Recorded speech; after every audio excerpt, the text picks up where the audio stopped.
ونصلي ونسلم على رسوله الكريم أما بعد فأعوذ بالله من الشيطان الرجيم بسم الله الرحمن الرحيم وعن أنس رضي الله تعالى عنه قال قال رسول الله صلى الله عليه وسلم إذا أراد الله بعبده خيرا عجل له العقوبة في الدنيا وإذا أراد الله بعبده الشر أمسك عنه بذنبه حتى يوافي به يوم القيامة. صدق اللہ صدق النبی الکریم الصلاۃ والسلام علیک یا سیدی یا رسول اللہ وعلی آلک وصحبک یا سیدی یا حبیب اللہ۔ حضرت انس رضی اللہ تعالی عنہ آپ کہتے ہیں کہ رسول اللہ صلی اللہ علیہ وسلم نے فرمایا، جب اللہ تعالیٰ کسی بھی اپنے بندے کے ساتھ خیر کا ارادہ فرماتا ہے تو اللہ تعالیٰ اس کو دنیا میں جلد سزا دیتا ہے۔ مصیبتیں آتی ہیں، سزائیں آتی ہیں، اللہ تعالیٰ اس کے پر مصائب ڈالتا ہے۔ یہ اس انسان پر مصیبت آتی ہیں جس کے ساتھ اللہ تعالیٰ خیر کا ارادہ فرماتا ہے۔ وَإِذَا أَرَادَ اللَّهُ بِعَبْدِهِ الشَّرَّ، جب کسی آدمی کے ساتھ اللہ تعالیٰ شر کا ارادہ فرماتا ہے نا تو اس کے گناہوں پر اللہ تعالیٰ اس کو سزا نہیں دیتا، دنیا میں روک لیتا ہے سزائیں اس ایسے انسان سے، حتیٰ کہ قیامت کے دن پھر اس کو پوری سزا دے گا۔ دنیا میں جرم کے ساتھ پوری نہیں ملتی، یاد رکھ لو، نہ کوئی انسان دے سکتا ہے جرم کی پوری سزا، نہ اللہ رب العزت بندے کو پوری سزا دیتا ہے۔ لیکن یہ ہے کہ جس کو دنیا میں مل جاتی ہے، جتنی بھی مل جاتی ہے، وہ آخرت میں پھر آدمی بچ گیا اسے۔ لیکن جب اگر کسی گناہ کی سزا دنیا میں نہیں نا، پھر آخرت میں ہوگی۔ اللہ پاک نے فرمایا وَمَن يَعْمَلْ مِثْقَالَ ذَرَّةٍ خَيْرًا يَرَهُ وَمَن يَعْمَلْ مِثْقَالَ ذَرَّةٍ شَرًّا يَرَهُ۔ یہ چھوٹا سا ذرہ جو ہمیں آنکھوں سے نظر بھی نہیں آتے، صرف جب سورج کی لائٹ پڑتی ہے کبھی ونڈو پر، اور وہ چھوٹے اس کو ذرہ کہتے ہیں جو ہواؤں میں اڑتے ہیں، عام آنکھ جس کو دیکھ بھی نہیں دے سکتی۔ اللہ پاک نے فرمایا اتنا بھی اگر نیک عمل تم نے کیا ہوگا نا تو اس کا بھی رزلٹ ہوگا، اس کا نتیجہ اچھا نتیجہ ہوگا اور تمہارے حق میں بہت بہتر ہوگا، وہ بھی تمہیں مل جائے گا۔ اور اگر اتنے اس کے برابر تم نے گناہ کیا نا تو تم اس کے نقصان سے بچ نہیں سکتے، اس کے ساتھ نہیں بچ سکتے، اس کی سزا بھی ملے گی۔ ہاں یہ ہے کہ جس گناہ کی سزا دنیا میں مل گئی پھر قیامت میں دن وہ ختم ہو گیا، کیونکہ نبی پاک صلی اللہ علیہ وسلم نے فرمایا کسی بھی انسان پر اللہ تعالیٰ دو خوف مسلط نہیں فرمائے گا۔ جس کو دنیا میں خوف اللہ نے، یعنی اگر کوئی آدمی اللہ سے ڈر کر دنیا میں رہا تو قیامت کے دن اس کو کوئی ڈر نہیں ہے۔ اللہ تعالیٰ کبھی بھی کسی انسان پر دو امن قائم نہیں فرمائے گا، دو سائیں نہیں دیتا۔ جس کو ساتھ دنیا میں مل گئی قیامت میں وہ بری ہو گیا۔ وہ پیچھے آپ جیسے پاک پڑھ رہی ہیں کہ خاتون والا مسئلہ نبی نے فرمایا اس کو دنیا کی سزا ہے، بس زیادہ سے زیادہ کسی میں سہ موت ہے، اس سے بڑی تو کوئی سزا نہیں ہے نا۔ تو کتنا ٹائم لگتا ہے؟ تھوڑا سا ٹائم لگتا ہے، 5-10 منٹ میں کام تمام ہو جاتا ہے۔ لیکن قیامت کے دن بالکل نبی نے فرمایا اگر 70 آدمیوں پر اس کی توبہ تقسیم کی جائے نا تو 70 کے لیے کافی ہے۔ اتنا دنیاوی سزا کا یعنی وہ آدمی پاک صاف ستھرا ہو جاتا ہے۔ سزائیں ہوتی ہیں دو قسم کی، یا تو انسان سزا دے دیتے ہیں جیسے بے شمار جرائم کی سزائیں انسان دے دیتے ہیں، جو یہ سزا بھی جس انسان کو مل گئی نا اس کو قیامت کے دن اس جرم کی سزا نہیں ملے گی، یا جس جرم کی سزا بندے کو انسان نے تو نہیں دی پر خدا نے دے دی ہے تو پھر بھی قیامت کے دن وہ بری ہو جائے گا۔ ہاں جو آدمی گناہ کرے اور اس کو سزا نہ ملے تو اس انسان کو بہت برا اس کے ساتھ آخرت میں حشر ہوگا۔ دنیا دو امن قائم نہیں ہوتے، دو خوف نہیں ہے، ایک ہی امن ہے، ایک ہی خوف ہے۔ اگر جو انسان دنیا میں خدا سے ڈر کر رہے پھر قیامت کے دن خدا کا کوئی خوف نہیں ہے۔ جو دنیا میں خدا سے نہیں ڈرے گا قیامت کے دن بس اس کے لیے صرف خوف ہی خوف ہے۔ جو دنیا میں امن میں رہا قیامت کے دن اس کے لیے کوئی امن نہیں ہے۔ اور جو دنیا میں قیامت میں امن میں وہی ہوگا جو دنیا میں امن میں نہیں ہے. ٹھیک ہے. رسول اللہ صلی اللہ علیہ وسلم نے ایک قانون بیان فرما دیا. فرمایا ان اعظم الجزاء مع اعظم البلاء. بڑا ثواب اللہ پاک نے لکھ دیا ہے، جس کو ہم کہتے ہیں نا نتھی کر دیا ہے بڑی مصیبتوں کے ساتھ. جس انسان پر جتنی بڑی مصیبت ہے اس کے لیے اتنے بڑا ریوارڈ ہے. اور یہ قانون دنیا میں بھی یہی ہے. کوئی دنیا میں جس انسان کو ہم کہتے ہیں جی یہ بڑا انسان ہے، بغیر مصیبت کے وہ بڑا بنتا ہے. اور بھائی اللہ کے بندو، کوئی انسان بغیر مصیبت کے بڑا نہیں بنتا. جو بھی آپ جس بھی اینگل سے دیکھیں گے نا، دنیا میں جو بڑا انسان ہوتا ہے نا، وہ بہت ساری مصیبتوں کے دریا عبور کرتا ہے، تب جا کر وہ بڑا پہنچتا ہے. وہ میں نے پڑھا جنرل مشرف کی کتاب کہ وہ چیف آف آرمی اسٹاف بننے سے پہلے کون کون سے ٹیسٹ پاس کرنے پڑتے ہیں. تو یقین کریں میں حیران رہ گیا کہ بھائی ہمیں تو نظر آتی جناب یہ آرمی چیف ہے، اوپر یہ نہیں پتا کہ اس مصیبت پہنچنے کے لیے اس کو کن کن مصیبتوں سے گزرنا پڑتا ہے. اس کی کتاب ہے نا، وہ پڑھیں ذرا اس کی جنرل مشرف کی کتاب. تو اس میں شروع میں لکھا کہ میں نے کون کون سے ٹیسٹ پاس کیے اور کیسے کیے. تو یعنی کوئی بھی دنیا میں بڑا انسان، تو جب دنیا میں کوئی انسان بڑا نہیں بنتا بغیر محنت کے، تو آخرت میں بغیر محنت کے کیسے بڑھ جائے گا؟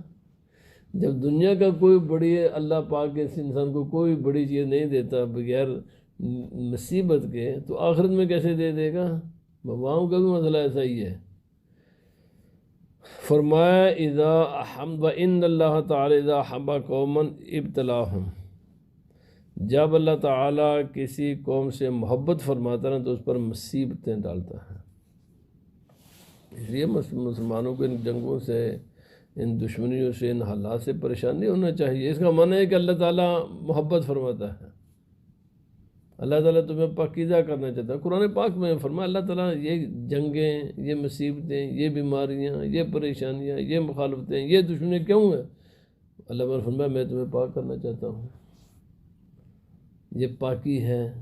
بھائی جیسے سونا جب اس کو ساتھ جب لے کر آتے ہیں اس کو، تو اس کو پھر آگ میں ڈال کر پگلایا جاتا ہے تاکہ وہ پانی کی طرح وہ نا ایک ہو جاتا ہے، مایا بن جاتا ہے، لیکوڈ بنتا ہے. اتنا اس کو جلایا جاتا ہے اور تب اس سے پھر اس کے جو چیزیں ہیں جو سونے سے مطابقت نہیں رکھتی ان کو الگ کیا جاتا ہے. اور بس تو دنیا میں پروسیس ہی یہی ہے. بھائی ہر چیز کو ہم جو کھانا کھاتے ہیں، کھانا تو بڑا مزہ، پر یہ نہیں پتا کہ یہ بیچارہ کس مصیبت سے گزر کر ہمارے منہ تک پہنچا ہے. مصیبت سے پہنچا ہے نا. ایک جانور پہلے اپنے حلق پر چھری چلواتا ہے، پھر پیس ہڈیاں اس کی کاٹی جاتی ہیں، پھر اس کو آگ میں جلایا جاتا ہے. تو میرے بھائی جب تیرے منہ تک پہنچتا ہے نا کہ اچھی ایک خون، سب سے اچھا کھانا تو گوشت ہی ہوتا ہے نا. تو یہ نہیں اب کبھی آدمی نے سوچا ہے کہ کن مصیبتوں سے گزرا ہے یہ. بھائی یہ منزل جو سید الطعام حدیث پاک میں گوشت پر کھانوں کا سردار ہے، اوپر یہ سردار بنتا کس رہا ہے؟ یہ بھی تو دیکھو. یہ کوئی بھی کائنات کے نظام میں کوئی بھی چیز ہے، یہ میرے سامنے ٹیبل، یہ ویسے بن گیا ٹیبل، بڑی مصیبت سے گزر کر اس کی کوئی قیمت بنی ہے. آگ میں جلاتے ہیں اس کو، بالکل پانی کی طرح کرتے ہیں، اس کے بعد جناب اس کو یہ بنایا جائے. کوئی بھی دنیا میں کوئی چیز نہیں ہے کہ جو مصیبت کے بغیر اس کی ویلیو ہو. فرنیچر ہے، رندے اس پر چلائے جاتے ہیں، چلتے ہیں کہ نہیں چلتے؟ ہر چیز پر، یہ خدا کا قانون ہے. کپڑے ہیں جو کینچیوں سے اس کو کاٹا جاتا ہے، تب جا کر یہ ہمارے جسم پر خوبصورت. مثلا اگر کینچی سے یہ کٹنے کے لیے تیار نہ ہو تو ہمارے جسم پر یہ خوبصورت نظر نہ آئے. یہ خدا کا قانون ہے. اور امام غزالی علیہ الرحمہ نے ایک جگہ پر بہت خوبصورت لکھا ہے. آپ نے فرمایا انسان غور و فکر کر، اللہ رب العزت صرف آخرت کا رب نہیں ہے، دنیا کے بھی وہی رب ہے. فرمایا جو اس کے قانون دنیا کے نہیں وہی قانون وہاں کے ہیں. اگر تو اس دنیا کو غور و فکر سے دے کر سمجھ جائے گا نا تو پھر آخرت کے معاملات سمجھنے کوئی مشکل نہیں ہے. یاد رکھ لو، کوئی بھی چیز ویلیویبل تب ہوتی ہے کہ جب وہ ایک مصیبت سے گزرتی ہے۔ یہ صرف انسان کا مسئلہ نہیں ہے، میں کہتا ہوں جو بھی دنیا میں جس چیز کا بھی بڑا ہم سمجھنے بڑا، آج بھی کسی بھی اعتبار سے اس پر مصیبت بھی اتنی بڑی ہوتی ہے۔ یاد رکھ لو، وہ مصیبتیں بھی اتنی زیادہ برداشت کرتا ہے۔ جو جتنا بڑا رسک لیتا ہے نا، وہ انسان اس کی عزت زیادہ ہوتی ہے، اس کو بڑا کہتے ہیں۔ اسی لیے، اور یہ صرف انسانوں کے ساتھ تعلق نہیں ہے، کائنات میں ہر چیز کے ساتھ یہ مسئلہ ہے کہ جو چیزیں جتنے مشکلات کو عبور کرتی ہیں، مشکلات کا سامنا کرتی ہیں، صرف یہ ہے ہم میں احساس ہے نا، فرق تو اتنا ہی ہے نا جی، ہم میں عقل ہے، احساس ہے، جانوروں میں چلو عقل نہیں، احساس تو ہے۔ تو جس طرح ہمیں کاٹنے میں سے درد لگتا ہے نا، ان کو بھی ایسے درد لگتا ہے، صرف ہم چیخ چلا سکتے ہیں، ہم اپنا درد بیان کر سکتے ہیں، وہ نہیں کر سکتے، ٹھیک ہے تو وہ بھی اللہ کی مخلوق ہے نا، یہی حال درختوں کا ہے، یہی حال باقی اللہ کی مخلوق کا ہے۔ کوئی قیمتی ہیرا قیمتی نہیں بنتا ہے جب تک اس کو تراشا نہ جائے۔ ہے کوئی ہیرا جیسے اس کو نکالا جائے بغیر کاٹنے کے، تراشنے کے بغیر ہی وہ ہیرا بن جائے، وہ محبوب کے گلے کا ہار بن جائے، نہیں بھائی، کاٹا جاتا ہے۔ یہی خدا کا قانون ہے، محبوب کے گلے کا ہار بننے کے لیے یہ برداشت کرنی پڑتی ہے ہمیں، چونکہ اس تکلیف وہ چونکہ غیر حساس نہیں ہے، اور کیا چیز ہے، پروسیس تو سیم ہی ہے، نہیں جی، ہمیں درد لگتا ہے اور ہم اپنے درد کو بیان بھی کر سکتے ہیں، فرق اتنا ہی ہے، لیکن کیا ان میں نہیں ہے؟ یہ سن میں بھی ایسے بالکل۔ اسی لیے تو یہ مسئلہ ہے کہ اللہ رب العزت کی توحید اور رسول اللہ صلی اللہ علیہ وسلم کی رسالت، یہ صرف انسانوں کے لیے نہیں ہے، یہ جانوروں کے لیے بھی سے ضروری ہے، یہ درختوں کے لیے بھی ضروری ہے، یہ پتھروں کے لیے بھی اسی طرح ضروری ہے۔ نبی پاک صلی اللہ علیہ وسلم صرف انسانوں کے رسول نہیں ہے، اللہ رب العزت اور ماننا، یہ بھی اللہ پر فرمایا وَإِن مِّن شَيْءٍ إِلَّا يُسَبِّحُ بِحَمْدِهِ وَلَٰكِن لَّا تَفْقَهُونَ تَسْبِيحَهُمْ۔ کائنات کے ہر چیز اللہ کی تسبیح بیان کرتی ہے، اگر وہ کچھ بھی نہیں تو تسبیح بیان کیا کرتی ہے؟ کہ اگر کچھ بھی نہیں ہے تو تسبیح کیا بیان کرتی ہے؟ اگر درختوں میں، پتھروں میں کچھ بھی نہیں ہے تو نبی پاک صلی اللہ علیہ وسلم فرماتے ہیں مجھے آج بھی وہ پتھر یاد ہیں کہ جب اعلان نبوت سے پہلے میں ان کے قریب سے گزرتا تھا تو مجھے کہا کرتا السلام علیکم یا رسول اللہ۔ نبی نے فرمایا میں تمہیں بتا سکتا ہوں، آج بھی میں بتا سکتا ہوں، یہ تھا وہ پتھر میرے اعلان نبوت کے سے پہلے جب میں ان کے پاس سے گزرتا تھا مجھے سلام۔ تو اگر ان کو پتہ نہیں تھا تو سلام کس کو کیا کرتے تھے؟ حضرت علی رضی اللہ تعالیٰ فرماتے میں ایک مرتبہ نبی پاک صلی اللہ علیہ وسلم کے ساتھ تھا، فرمایا جہاں جس پتھر سے گزرتا، زمین کے ٹیلے سے گزرتا، ہر کوئی ریت کے ذرے جدھر سے بھی میں گزرتا تو ہر چیز نبی پاک صلی اللہ علیہ وسلم کہتے السلام علیکم یا رسول اللہ، السلام علیکم یا رسول اللہ، السلام علیکم یا رسول اللہ۔ یہ حدیث پاک حضرت علی رضی اللہ تعالیٰ عنہ فرمایا میں بھی سنتا تھا۔ اللہ پاک نے اس وقت حضرت علی رضی اللہ تعالیٰ عنہ، یاد رکھ لیں احساس ان چیزوں میں بھی ہے، صرف اللہ رب العزت نے حکمت کی بنیاد پر ہمارے آنکھوں سے یہ چیزیں اجل کی ہوئی ہیں، ورنہ اللہ پاک نے فرمایا کائنات کے ہر چیز، اور میں نے ابھی یہ عقیدے کا مسئلہ ہے یہ کہ نبی صلی اللہ علیہ وسلم کی رسالت صرف انسان نئے انسانوں کے لیے نہیں ہے، میں نے ابھی عرض کیا، اور یہ زمین کی مخلوق کے لیے بھی نہیں ہے، آسمان کی مخلوق بھی اسی طرح نبی پاک صلی اللہ علیہ وسلم کی نبوت کی گواہی دیتی ہے جس طرح زمین کی مخلوق دیتی ہے۔ اسی لیے تو معراج نبی پاک صلی اللہ علیہ وسلم کو لیے ہوا نا کہ تاکہ نبی صلی اللہ علیہ وسلم اور خود نبی صلی اللہ علیہ وسلم فرمایا میرے 2 وزیر آسمان پر ہیں، 2 میرے وزیر زمین پر ہیں۔ تو اگر رعایا کو اپنے بادشاہ کا علم ہی نہیں ہے تو وزارت کس کی ہوتی ہے؟ اور وزیر ہوتے ہیں کس کام کے لیے؟ وزیر تو ہیلپ کے لیے ہوتے ہیں نا جی، ہیلپ کے لیے ہوتے ہیں، اور کیا ہوتا ہے؟ بادشاہ کے کام کی مدد کے لیے۔ نبی صلی اللہ علیہ وسلم فرمایا میرے 2 وزیر زمین پر ہیں، میرے 2 وزیر آسمانوں پر ہیں۔ فرمایا حضرت سیدنا عمر رضی اللہ تعالیٰ حضرت ابوبکر صدیق یہ میرے 2 وزیر ہیں جو زمین کے لیے ہیں، اور حضرت جبرائیل علیہ السلام اور حضرت میکائیل علیہ السلام یہ میرے 2 وزیر ہیں جو آسمانوں کے لیے ہیں۔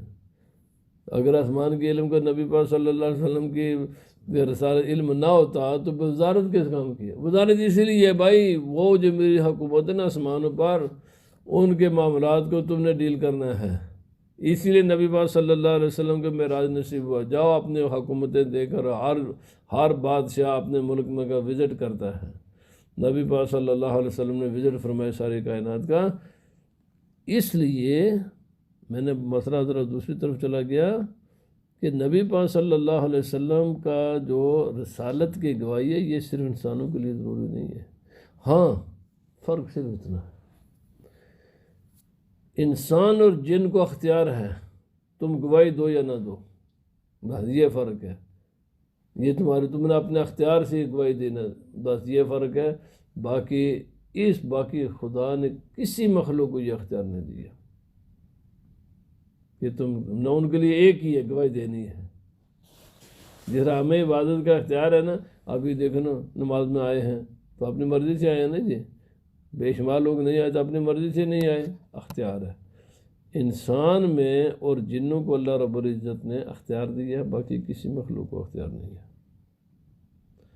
اب دیکھو نبی صلی اللہ علیہ وسلم نے دعوت دی، آؤ بھائی، آنے والے خوش نصیب آگے، نہیں آنے والے نہ آئے، لیکن نبی پاک صلی اللہ علیہ وسلم جب کسی انسانوں کے علاوہ کسی مخلوق کو حکم دیتے تھے تو اس کے لیے اختیار نہیں تھا۔ اسی لیے نبی پاک صلی اللہ علیہ وسلم کی خدمت میں کئی بار ایسے ہوا، آپ نے فرمایا جاؤ درخت سے میرا پیغام دے دو کہ اللہ کے رسول تمہیں بلا رہے۔ یہ کوئی ایک دو حدیث ہے، صحیح حدیث ہے۔ تو نبی صلی اللہ علیہ وسلم خود نہیں کسی کو پیغام دے کر بھیجتے اور درختیں جڑیں اکھاڑ کر نبی پاک صلی اللہ علیہ وسلم کے پاس آ جایا کرتے تھے۔ جانوروں سے فرماتے جاؤ فلاں جانور کو بلا کر لے، اس کو بس یہ میرا پیغام دے دو کہ اللہ کے رسول تجھے بلاتے ہیں۔ پتھروں کو سرکار دو عالم حضرت اکرمہ کا معاملہ ہے، یہ بھاگ گئے تھے، ابو جہل کے بیٹے ہیں، تو بھاگ گئے۔ تو ایک مرتبہ نا نبی پاک صلی اللہ علیہ وسلم کا ان کو سامنا ہو گیا، تالاب تھا، پانی کا ایک کنارہ، اس طرف یہ، اس طرف نبی پاک صلی اللہ علیہ وسلم۔ ان کی بڑی کمال سٹوری ہے۔ تو ابو جہل کے بیٹے تھے اکرمہ، تو جناب نبی صلی اللہ علیہ وسلم کہنے یا وسلم میں آپ کا کلمہ پڑھ لوں گا، یہ ہے تالاب اور یہ ہے پتھر، اگر آپ اس پتھر کو حکم دے رہے ہیں جو میری طرف ہے وہ آپ کے پاس آ کر آپ کا کلمہ پڑھے پھر میرے پاس واپس آ جائے۔ تو نبی صلی اللہ علیہ وسلم نے فرمایا میں کہنے بے تو ہی کہہ دے کہ تجھے اللہ کے رسول نے پیغام دیا ہے، آ جاؤ۔ فرمایا اس پانی کے اوپر سے وہ پتھر تیرتا تیرتا نبی پاک صلی اللہ علیہ وسلم کے پاس گیا، کلمہ پڑھا، واپس فرمایا آپ اس کو واپس بلا لو، ٹھیک ہے اس کا کلمہ ہم نے قبول کر لیا، چلو جاؤ واپس بھائی۔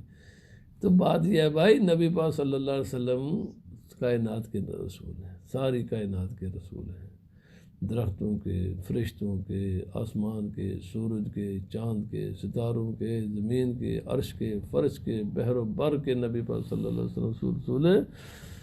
تو فرمایا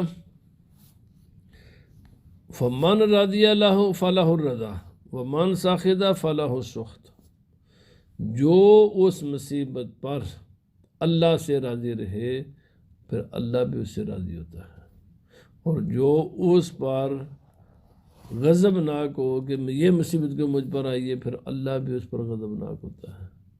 ایک بہت آسان سا اصول ہے جو محدثین نے اور حدیث میں لکھا ہوتا ہے، فرمایا تم خدا کے فیصلوں سے راضی ہو جاؤ، خدا تمہارے اعمال سے راضی ہو جائے گا۔ کتنا آسان سا اصول ہے، ٹھیک ہے نا جی۔ فرمایا تم خدا کے فیصلے پر اپنے دل دماغ کو تنگ نہ کرو، اللہ رب العزت تمہارے اعمال جیسے بھی ہیں، کھوٹے ہیں کھرے ہیں، جیسے بھی اللہ تعالیٰ تمہیں اعمال کے بارے میں سوال نہیں کرے گا۔ تم اللہ رب العزت کے فیصلوں کو قبول کرو، وہ اگر خوشحالی میں رکھے تو خوش رہو، مطمئن رہو، وہ اگر مصیبت میں رکھے تو پھر بھی خوش رہو۔ اللہ تعالیٰ ہمیں عمل کی توفیق عطا فرمائے۔ صلاۃ والسلام علیک یا سیدی یا رسول اللہ وعلی آلک و اصحابک یا سیدی یا حبیب اللہ۔